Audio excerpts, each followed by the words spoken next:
আপনারা সংবিধানের দোহাই দিয়ে জনরায়কে অবজ্ঞা করছেন, এটা আমাদের মানতে কষ্ট হচ্ছে। আমি প্রথমেই মাননীয় সংসদ সদস্য জনাব আন্দালিব রহমান পার্থ যে কথাটি বলেছেন, ওনারা গণভোট মানেন, জনগণের ক্ষমতায় ওনারা বিশ্বাস করেন। যে বিষয়টি ওনারা বলেছেন সেটার সূত্র ধরেই বলছি, গণভোটে জনগণ কি রায় দিয়েছিল সেটা একটু জানা দরকার। গণভোটের প্রথম প্রশ্ন যেটা ছিল, মূল প্রশ্ন যেটা ছিল, আপনি কি জুলাই জাতীয় সনদ, সংবিধান সংস্কার বাস্তবায়ন আদেশ 2025 এবং জুলাই জাতীয় সনদে লিপিবদ্ধ সংবিধান সংস্কার সম্পর্কিত নিম্নলিখিত প্রস্তাব সমূহের প্রতি আপনার সম্মতি জ্ঞাপন করছেন? মাননীয় স্পিকার, আপনারা যদি গণভোটে বিশ্বাস করেন, জনগণের ক্ষমতায় বিশ্বাস করেন, জনগণ এই জুলাই জাতীয় সনদ বাস্তবায়নের পক্ষে হা ভোট দিয়েছে, জুলাই জাতীয় সনদ সংবিধান সংস্কার বাস্তবায়ন পরিষদকে কিভাবে, বাস্তবায়ন আদেশকে কিভাবে আপনারা বলেন এটা ভয়েড ইস্যু, এটাকে বলেন কিভাবে আপনারা এটার এখতিয়ার নেই? এ কথা আমি আপনার মাধ্যমে প্রশ্ন রাখতে চাই। মাননীয় স্পিকার, এখতিয়ারের প্রশ্নে অনেক কথা এসেছে, কিন্তু এখতিয়ার আছে কি নাই এটা বলার এখতিয়ার কার আছে? এটা সংবিধান থেকে দেখবেন না? সংবিধানের 102 নম্বর অনুচ্ছেদে পরিষ্কার বলা হয়েছে এটার এখতিয়ার শুধুমাত্র রয়েছে আমাদের হাইকোর্টের, সেটা ছাড়া আর কারো এই এখতিয়ার নেই।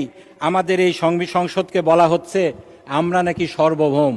মাননীয় সংসদ সদস্য, মাননীয় স্বরাষ্ট্রমন্ত্রী বলেছেন এই সংসদ বলে সার্বভৌম। এই সংসদ কি এই সংবিধান অনুযায়ী সার্বভৌম? এই সংসদের ব্যাপারে এই সংবিধানের 65 অনুচ্ছেদে কি বলা হয়েছে মাননীয় স্পিকার? জাতীয় সংসদ নামে বাংলাদেশে একটি সংসদ থাকবে এবং এই সংবিধানের বিধানাবলী সাপেক্ষে প্রজাতন্ত্রের আইন প্রণয়ন ক্ষমতা এই সংসদের উপর ন্যস্ত হইবে। আমরা এই সংবিধান দ্বারা আইন প্রণয়নের ক্ষমতা প্রাপ্ত, আমাদের আইনের ব্যাখ্যা দেয়া কোনটা আইন এখতিয়ার বহির্ভূতভাবে হয়েছে এটা ডিক্লিয়ার করার কোনো ক্ষমতা নেই। এই ক্ষমতা রয়েছে শুধুমাত্র হাইকোর্টের। আমরা যদি এই সংবিধান মানি, আমরা যদি এটাতে সত্যিকার অর্থেই বিশ্বাস করি, আমাদেরকে আজকে এই কথা মেনে নিতে হবে। মাননীয় স্পিকার, আরও অনেক কথা বলা হয়েছে আমরা নাকি সংবিধান মানি না।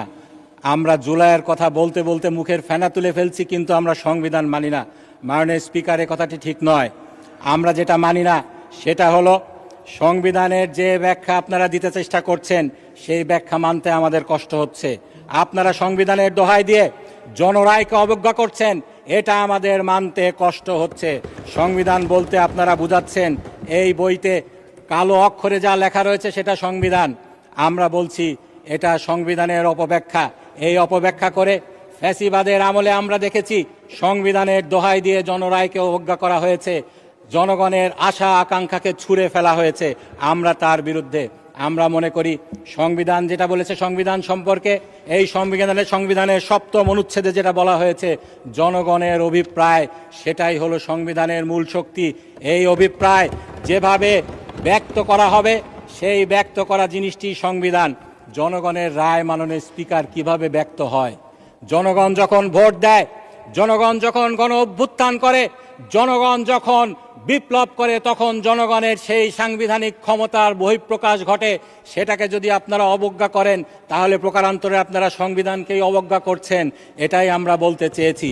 জনগণ গণভোটে 70% ভোট দিয়েছে। তারা এই জুলাই জাতীয় সনদ বাস্তবায়ন আদেশকে মেনে নিয়েছে। এই বাস্তবায়ন আদেশকে মেনে নিয়ে আপনারা সংস্কার পরিষদ গঠন না করে, সংস্কার পরিষদের শপথ না নিয়ে, সংস্কার পরিষদ 30 দিনের মধ্যে না ডেকে আপনারা এই সংবিধানকে অবজ্ঞা করেছেন, জনগণের ক্ষমতাকে অবজ্ঞা করেছেন, জনগণের উইল পাওয়ারকে আপনারা অবজ্ঞা করেছেন, এই কনস্টিটিউয়েন্ট পাওয়ারকে আপনারা অবজ্ঞা করেছেন। মাননীয় স্পিকার, সংবিধানের গুণ কীর্তন করতে যে 5ম সংশোধনীর কথা এখানে টেনে আনা হয়েছিল, এখানে বলা হয়েছিল, আমি কোট করছি ভার্বাটিম, এই সংবিধানে এমন সংশোধনী আছে যেটা পৃথিবীর ইতিহাসে বিরল। সামরিক শাসনের মধ্য দিয়ে গণতন্ত্রের দ্বার উন্মোচন করে দেয়া হয়। এটার একমাত্র উদাহরণ বাংলাদেশ। শহীদ রাষ্ট্রপতি জিয়াউর রহমান এটা করেছিলেন। মাননীয় স্পিকার, খুবই সত্য কথা।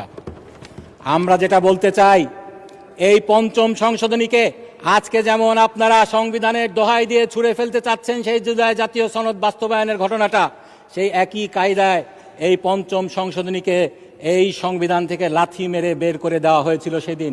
সেই ফ্যাসিবাদী সরকার এটা করেছিল, আপনারা একই পথ অনুসরণ করছেন, এটাই আমাদের দুঃখের বিষয়। সেদিন শুধুমাত্র পঞ্চম সংশোধনীকেই বাতিল করা হয়নি, সেদিন সংবিধানের দোহাই দিয়ে শহীদ প্রেসিডেন্ট জিয়াউর রহমান সম্পর্কে কি কথা বলা হয়েছিল সেটা জানা দরকার জাতির। শহীদ প্রেসিডেন্ট জিয়াউর রহমানকে বলা হয়েছিল অবৈধ দখলদার, ইউজার পার। আমি কোট করছি মাননীয় স্পিকার, সেই জাজমেন্টে কি বলা হয়েছিল? The High Court division having found Khandaker Mushtaq Ahmed, justice S M. Sayem and general Ziaur Rahman as usurpers. এটার মানে হলো হাইকোর্ট পেয়েছে, যেটা তারা সাব্যস্ত করেছে, খন্দকার মুশতাক আহমেদ, জাস্টিস এস.এম. সায়েম এবং জেনারেল জিয়াউর রহমান হলো অবৈধ দখলদার। সংবিধানের আজকে আপনারা যেরকম দোহাই দিচ্ছেন, সংবিধানের এই লিটারাল মিনিংকে, এই সংকীর্ণ মিনিংকে আপনারা উপরে তুলে ধরছেন, এটাকে যদি মেনে নিতে হয়, পঞ্চম সংশোধনী বাতিল রায়ের মাধ্যমে জিয়াউর রহমান অবৈধ ক্ষমতার দখলদার হন। আপনারাই এখন বিচার করুন, আপনারা কি সংবিধানের দোহাই যেভাবে দিচ্ছেন এটা মেনে শহীদ জিয়াউর রহমানকে আপনারা ক্ষমতার অবৈধ দখলদার হিসাবে স্বীকার করে নেবেন কিনা? মাননীয় স্পিকার, এই সংবিধানের দোহাই দিয়ে 13-10 সংশোধনী কেয়ারটেকার গভর্নমেন্টকে বাতিল করা হয়েছিল। বাই দ্য ওয়ে মাননীয় স্পিকার, এই কেয়ারটেকার গভর্নমেন্টকে আপনারা সেদিন পঞ্চম সংসদে মেনে নিতে চাননি, আপনি সেই পার্লামেন্টের অংশ ছিলেন। আপনি জানেন সেদিনও এরকম আজকে জুলাই গণরায়কে নিয়ে যেভাবে ঠাট্টা বিদ্রুপ করা হচ্ছে, বলা হচ্ছে জাতির সাথে প্রতারণা, আভ্যন্তরীণ প্রতারণার দলিল, সেদিনও বলা হয়েছিল কেয়ারটেকার গভর্নমেন্ট নিরপেক্ষ হতে পারে শুধুমাত্র পাগল আর শিশু। কিন্তু পরবর্তীতে যখন জনগণ রাস্তায় নেমেছিল, আপনারা কেয়ারটেকার গভর্নমেন্ট মেনে নিতে বাধ্য হয়েছিলেন। সেই কেয়ারটেকার গভর্নমেন্টকে সংবিধানের দোহাই দিয়ে এই স্বৈরাচারকে, এই ফ্যাসিবাদকে এই দেশে প্রতিষ্ঠা করার জন্য সেই কেয়ারটেকার গভর্নমেন্ট সিস্টেমকে বাতিল করা হয়েছিল। মাননীয় স্পিকার, সেই 13-10 সংশোধনীর রায়ের মামলায় আমরা দেখেছি, সেখানে রায়ে যেটা বলা হয়েছে, জনগণের হাতে ক্ষমতা রয়েছে, তারা যখন যেভাবে চায় সেভাবে তাদের কনস্টিটিউয়েন্ট পাওয়ারকে তারা ইউজ করতে পারে। মাননীয় স্পিকার, আমাদের সম্মানিত আইনমন্ত্রী মাননীয় সংসদ সদস্য সেদিন আরও বলেছিলেন, আমাদের 24-এর গণঅভ্যুত্থানের জুলাই সনদকে আমরা বড়জোর তুলনা করতে পারি 90 দশকের গণঅভ্যুত্থানের 3 জোটের রূপরেখার সাথে। মাননীয় স্পিকার, উনি এটা সত্যি কথাই বলেছেন। এই যে জুলাইয়ের সনদ হয়েছে, এই সনদটি পলিটিক্যাল যে পার্টিগুলো রয়েছে, রাজনৈতিক দলগুলো রয়েছে, তাদের একটি ঐক্যমত, এই 3 জোটের রূপরেখা যেরকমভাবে হয়েছিল এটাও সেভাবে হয়েছে।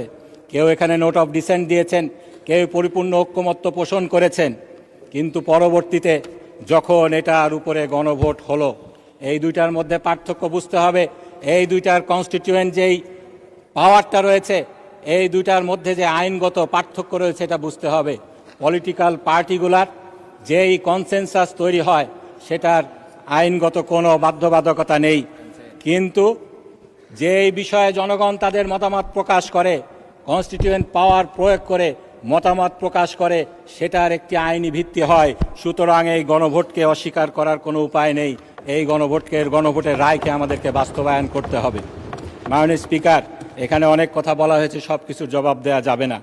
এখানে বলা হয়েছে প্রেসিডেন্ট অনেক কিছু পারেন না, তাকে পারানো হয়। মাননীয় স্পিকার, আমাদের মাননীয় স্বরাষ্ট্রমন্ত্রী এটা প্রেসিডেন্টকে জিজ্ঞেস করতে পারেন কি পারেন না সেটি আরেকটি প্রশ্ন, কিন্তু যেই প্রেসিডেন্ট ফ্যাসিবাদকে জাস্টিফাই করার জন্য ফ্যাসিবাদের মাধ্যমে নির্বাচিত হয়ে সেই ক্ষমতায় আরোহণ করেছেন, তিনি অনেক কিছুই ফ্যাসিবাদকে অনেক কিছুই তিনি পারেন না, এটা স্বাভাবিক। তিনি যেটা পারতেন স্বাভাবিকভাবে সেটা তিনি করেছেন। দেশনেত্রী বেগম খালেদা জিয়াকে তিনি যখন দুদকে ছিলেন সেদিন তিনি জিয়া অরফানেজ মামলায় দোষী সাব্যস্ত করেছিলেন, কিন্তু তাকে জনগণ বিপ্লবের পরে অনেক কিছু পারিয়েছে যার সরাসরি সুবিধাভোগী আজকের আমাদের সরকার দলীয় সংসদ সদস্যগণ। সেদিন তাকে কি জিনিস পারিয়েছিল আমি আপনাকে একটু বলতে চাই। 6-8-2024 যেদিন সংসদকে ভেঙে দেওয়া হয়েছিল, রাষ্ট্রপতি ভেঙে দিয়েছিলেন রাষ্ট্রপতি মোহাম্মদ শাহাবুদ্দিন, সাথে 3 বাহিনীর প্রধান, বিভিন্ন রাজনৈতিক দলের নেতৃবৃন্দ, সুশীল সমাজের প্রতিনিধি এবং বৈষম্য বিরোধী ছাত্র আন্দোলনের নেতৃবৃন্দের সাথে পরামর্শ করে জাতীয় সংসদ ভেঙে দিয়েছিলেন। মাননীয় স্পিকার, আমাকে যদি 1 মিনিট সময় দেন আমি শেষ করে দিব। 1 মিনিট বাড়িয়ে দেওয়া হলো।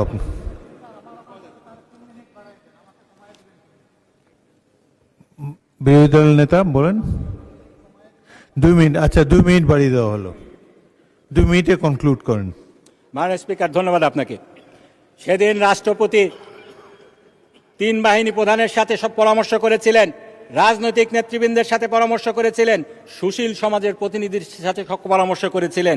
সংবিধানের কোন বিধি মেনে তিনি এটা করেছিলেন? মাননীয় স্পিকার, সংবিধানের 72 অনুচ্ছেদে বলা হয়েছে রাষ্ট্রপতিকে যদি সংসদ ভাঙতে হয় শুধুমাত্র প্রধানমন্ত্রীর লিখিত পরামর্শ অনুযায়ী তিনি এটা ভাঙতে পারেন। সেদিন প্রধানমন্ত্রী তো ভারতে পালিয়েছিলেন, সেই প্রধানমন্ত্রীর কোন পরামর্শের ভিত্তিতে সেদিন এটা তিনি করেছিলেন? একই সাথে একই প্রেস বিবৃতিতে সেটা বলা হয়েছে বিএনপির চেয়ারপারসন বেগম খালেদা জিয়ার মুক্তিও একই পদ্ধতিতে দেয়া হয়েছে।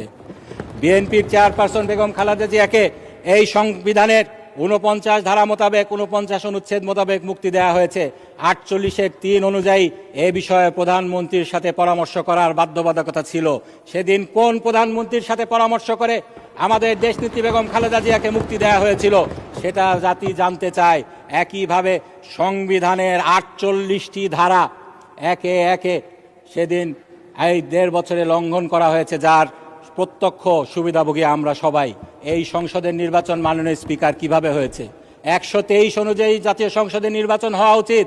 সংসদ ভাঙ্গার 90 দিনের মধ্যে সংসদ নির্বাচন হওয়া উচিত। সংসদ ভেঙে দেওয়া হয়েছিল সংবিধানকে লঙ্ঘন করে 26শে আগস্ট 2024 সালে। তারও প্রায় 1.5 বছর পরে নির্বাচন হয়েছে। সংবিধানের কোনো ধারা মোতাবেক সেই নির্বাচন হয়নি। মাননীয় স্পিকার, যেটা আমরা বলতে চাই মোটা দাগে, জনগণের ক্ষমতায় যদি আপনারা বিশ্বাস করেন, আপনারা বলেছিলেন সেই লক, হবস, সোশ্যাল কন্ট্রাক্ট থিওরির কথা, রুসোর কথা, আমি আরও বলতে চাই সেই ইশতিয়াক পেপারের কথা, যেখানে জনগণের ক্ষমতাকে এই সংবিধানের উপরে তুলে ধরা হয়েছিল। সেই সংবিধানকে যদি আপনারা মানেন, জনগণের রায়কে যদি মানেন,